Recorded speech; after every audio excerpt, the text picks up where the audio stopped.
아나톨리아 고원에서 부는 바람을 따라 여정은 터키 동남부에 위치한 말라티아로 이어집니다.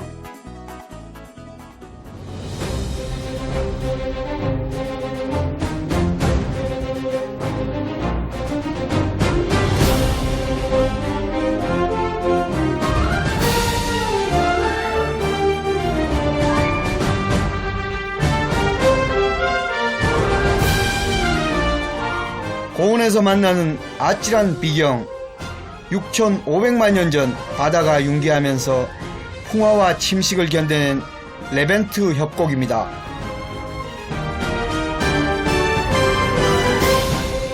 해발 1,400m, 깎아지른 바위산과 계곡이 어우러진 이 험준한 협곡에도 삶의 풍경이 존재합니다. 야, 이렇게 높은 곳에 집이 있으니까 정말 사람이 사나 본데? 메르하바! 놀랍게도 협곡 절벽에 집이 있습니다. 반갑습니다. 메르하바. 이분이 집주인 쿠르트 씨입니다.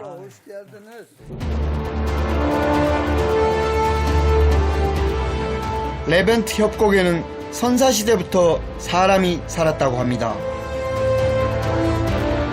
때론 비바람과 맹수를 피해, 때론 전쟁을 피해 세상 가장 깊고 외진 이곳까지 숨어들었던 거죠.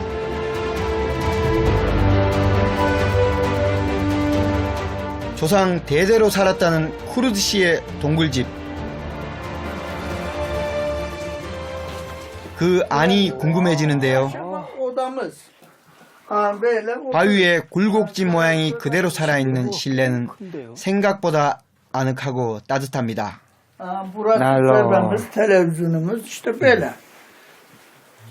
Lambamız, ceyranımız burada. 필요한 살림살이며 전기시설까지 다 갖추고 있는 동굴집. 이 좁고 긴 방은 부엌입니다. 하하. 1985년 전기가 들어오기 전까지는 냉장고도 없었다고 하네요. Burada 19-23 kişilik yemek yapılıyor.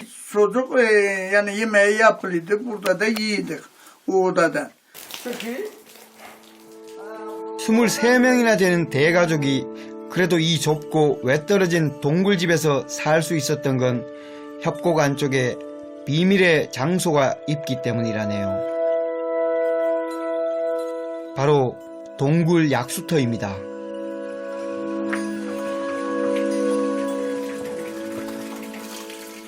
안반에서 나오는 지하수 덕분에 식수며 생활용수 걱정을 덜 수 있었고 물이 워낙 차가워 천연 냉장고 역할까지 했답니다.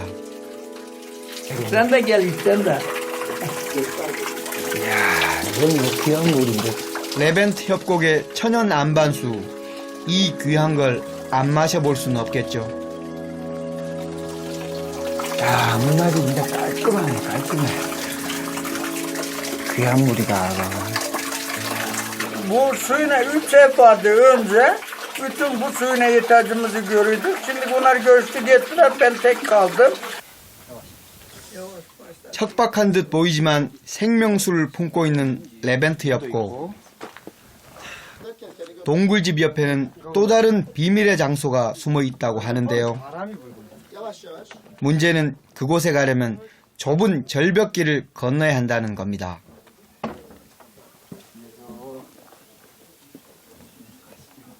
오우, 이거 진짜. 시도해보겠습니다. 이쪽에 뭔가 보물창고가 있다고 하니까 한번 가봐야지.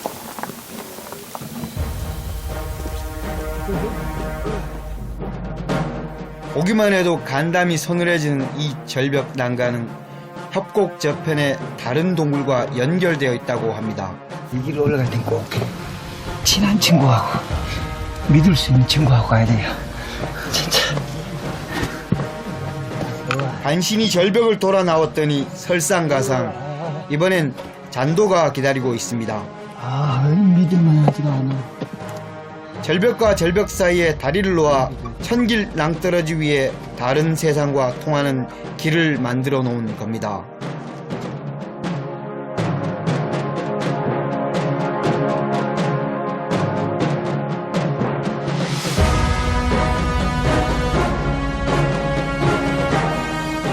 위험천만한 잔도를 건너고 다시 절벽의 터널을 지나고 나서야 비로소 옆 동굴에 도착했는데요. 그야말로 10년 감수했습니다.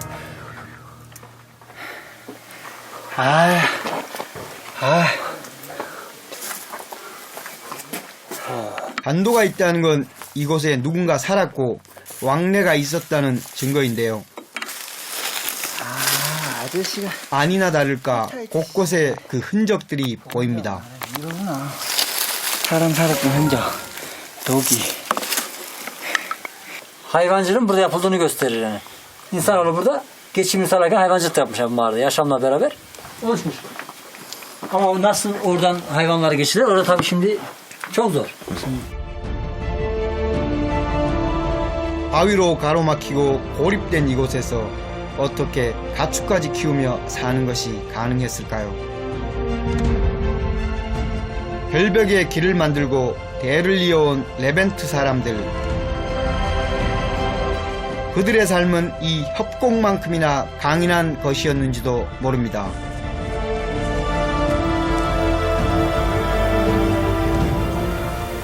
무릉도원이 이제 전쟁을 피해서 온 사람들이 협곡을 따라 들어가 보니까 이제 복숭아꽃이 만발했다는 거지. 무릉도원인데 여기도 밑에 살구나무꽃이 팍 만발한데 인간이 정말 개척하기 가장 힘든 곳에 들어온 거 보니까 처음부터 무릉도원 생각이 많이 났거든요. 가장 험준하지만 그래서 가장 내밀했던 축복의 땅. 레벤트 협곡은 아나톨리아 고원의 무릉도원이었습니다.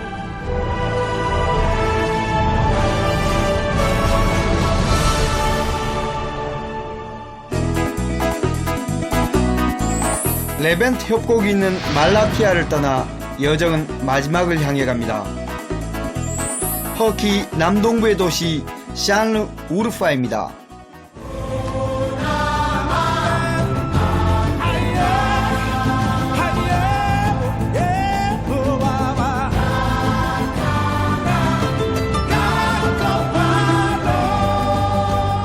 고원 아래 메소포타미아 평원에 자리 잡은 샨르 우르파.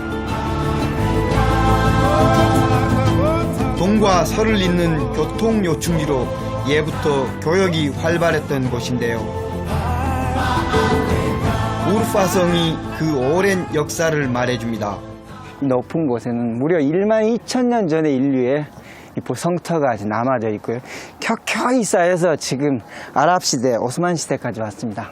싼 우르파는 예언자 아브라함의 도시기도 하고요. 그리고 오스만 시절이든 그 이전이든 모든 이 아나톨리아의 교통의 요지에 서 있는 곳입니다. 수많은 문명이 일어났다 쓰러져간 이 도시는 예언자의 도시라고도 불립니다.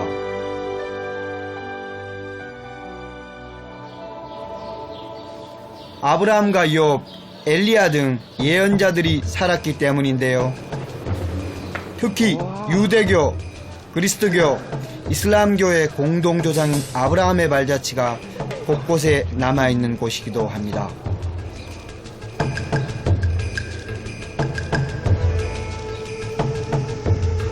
샨르 우르파에는 아브라함이 태어났다는 동굴이 있습니다.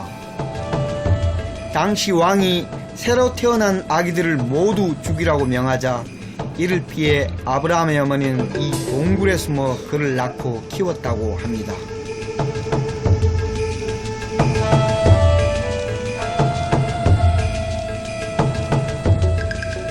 아브라함이 탄생한 신성한 곳이다 보니 순례자들의 참배와 기도가 끊이지 않습니다. 동굴 한쪽에는 지하수가 흐르고 있는데요. 순례자들은 이 물이 병을 치료할 뿐 아니라 몸과 마음을 정화하는 성수라고 믿고 있습니다.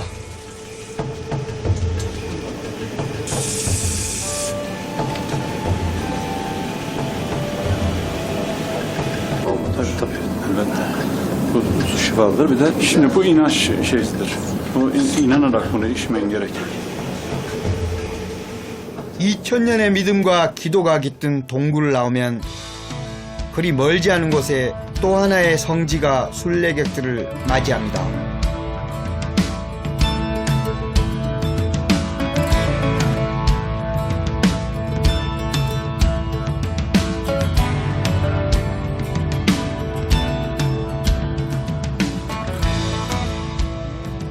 성스러운 물고기 연못이란 이름의 이곳 역시 아브라함의 전설이 깃들어 있는 곳입니다.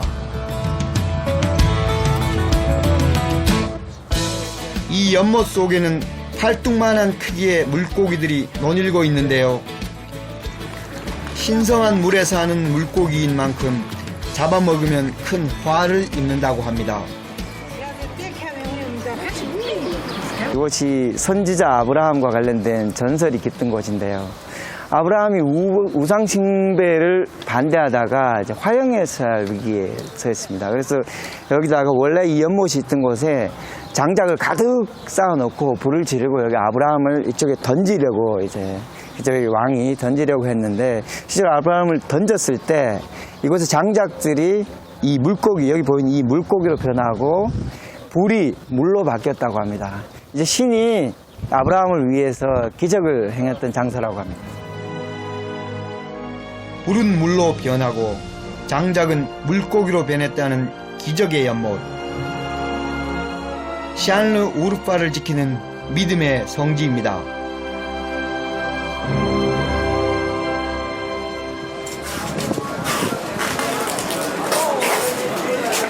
오스만 제국 시절 예상들이 몰려들었던 교역의 도시 샨르 우르파. 당시의 영광을 간직한 500년 전통의 우르파 시장을 찾았습니다. 낯익은 곳들이 보입니다. 고춧가루를 파는 상점인데요. 그 빛깔들이 우리와는 조금 달라 보입니다. 한국과 비슷한 붉은 빛의 고춧가루도 있지만 이곳에선 검은 빛깔의 고춧가루가 인기인데요. 이소트라 부릅니다.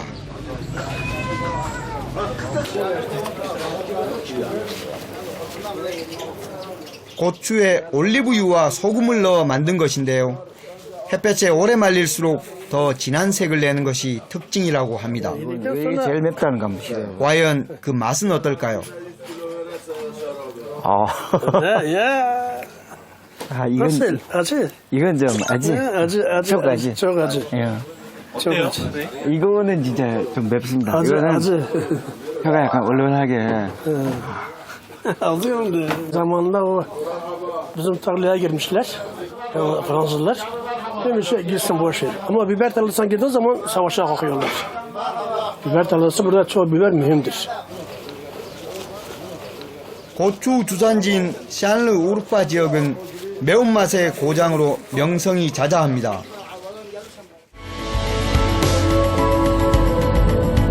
샨르 우르파에서 남쪽으로 40여 킬로미터 작은 마을 하란에 도착했습니다.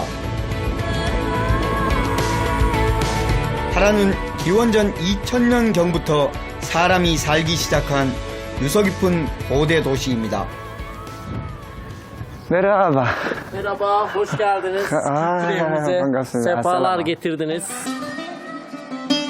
하란에서 가장 눈길을 끈 것은 독특한 외관의 전통 가옥입니다.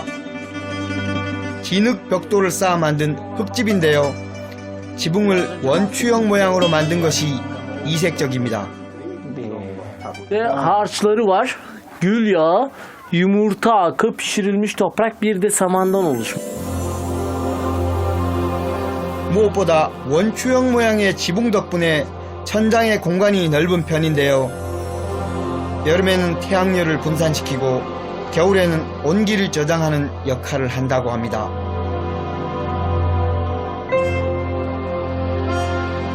실내는 원추형의 지붕을 가진 여러 개의 방들이 연결되어 있는 구조인데요.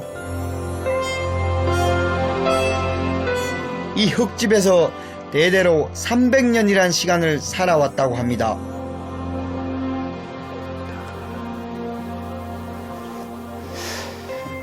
여기가 주방인데 여기 주방 기구들 보이시죠? 네, 이 할아버지 때는 여기서 무려 60명이 거주했다고 합니다. 방이 여러 개가 있는데 근데 마지막 부인이나 혹은 그 아들을 못 가진 부인들이 여기서 한두 명이 60명분 식사를 준비했다고 해요. 그래서 이쪽 벽돌에 보면 그을린 흔적들이 남아 있습니다, 아직.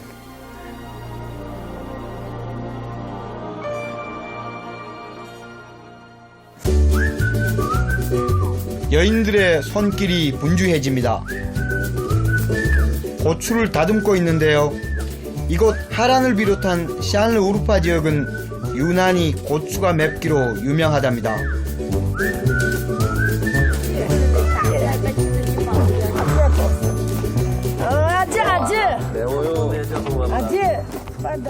이 매운 고추는 하란의 식탁에서 빠지지 않는 식재료라고 합니다. 아, 이게 실 없는데 어떤 건 좀 덜 매운데 어떤 건 진짜 좀 매워요. 우리의 청양고추만큼이나 매운데 이곳 분들은 하나도 안 맵다네요.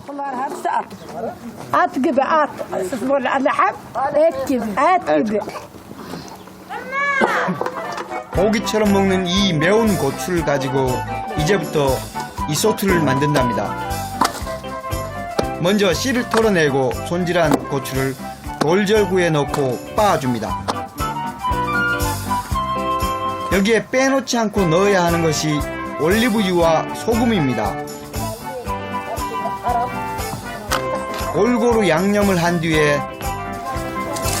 햇빛에 잘 말리면 매일 밥상에 오른다는 전통 음식 이소트가 완성됩니다. 맛있어 보인다, 이거. 우리나라 고춧가루는 그냥 양념인데 제 생각에는 이거는 양념이 아니고 거의 주식 정도 개념으로 여기다 이제 맛을 깊이 하려고 생거일 때 벌써 올리브 기름하고 모든 이제 향신료하고 소금이 다 스며들게 해가지고 나중에 이걸 빻아서 뭐 직접 먹거나 아니면 음식에 넣는 거니까 우리하고는 좀 개념이 다른 것 같아요. 지금 이렇게 금방 빻은 것도 맛이 좋아요. 좀 맵긴 하지만. 오래 말려 이렇게 검은 빛이 될수록 그 맛과 향이 깊어진다는데요. 오늘 이소트를 가지고 만든 음식은 치유 캐프테입니다. 익히지 않은 날고기와 물그르라 불리는 밀, 그리고 매운 이소트를 넣고 치대서 만든 일종의 완자 요리인데요. 올리브유에 볶은 달걀을 넣어주면 풍미가 한층 더 살아난다고 합니다. Mehmet, cadığı getirsin. Çiğ köfte. 완성된 치 캡테는 레몬을 살짝 뿌린 다음 상추나 넓적한 빵에 싸서 먹는데요. 아주 매운 고기쌈을 먹는 느낌입니다. 주식으로 먹기는 맵거든요. 근데 정말 잘 드시네요. 먼 길 찾아온 손님을 위해 할머니는 쌈을 크게 싸서 건네주시는데요. 양이 많다 보니 씹기도 어렵고 무엇보다 혀에 불이 날 지경입니다.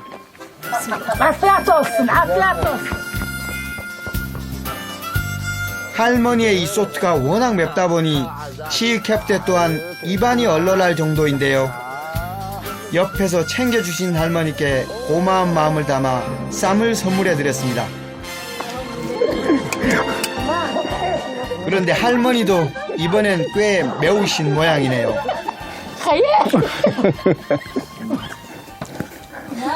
이렇게 어렵게 만드는 만큼 확실히 깊은 맛이 있습니다. 시간 지나면 속이 좀 쓰리긴 한데 그래도 이제 밀가루 빵하고 같이 하니까 그래도 아주 막 자극적으로 찌르진 않아요. 묵직한 느낌이 드는 맛입니다. 저한테는 딱 맞습니다. 저한테는. Ekşi olsun. 고원지대 평원에서 거둔 산물로 맵지만 든든한 한 끼를 나눕니다. 평생 잊지 못할 아나톨리아의 맛입니다. Kardeşim.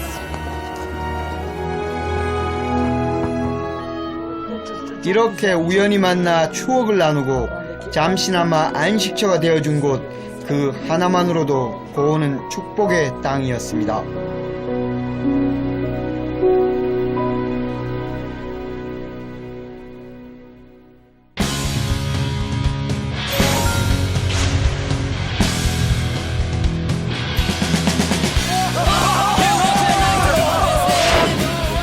괜찮아. 오케이.